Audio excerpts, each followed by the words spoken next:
Washington, D.C. is a much older city. I want to say very old, but it's a much older system. And in Washington, D.C., we have what is called a combined sewer system. In our combined sewer system, 1 or 2 inches of rain might in fact cause it to overflow. And as a result of that overflow, much of that water actually goes into the neighborhoods.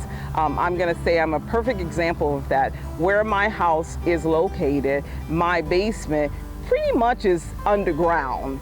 And when it rains, a lot of rain, my basement tends to flood. And I no doubt that that happens to many, many of our community members here where their basements tend to flood.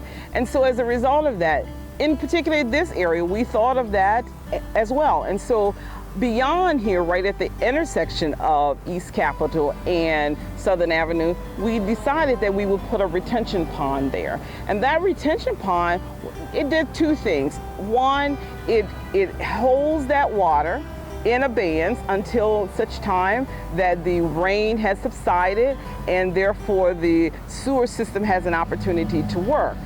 It also adds some beauty to the intersection of East Capitol and Southern Avenue because we also bothered to put the right kinds of plants there that really make a big, big difference in the neighborhood. And so our neighborhood, we not only looked at the practical aspects of what it could do to mitigate climate change, we also looked at how it could make this neighborhood much more livable.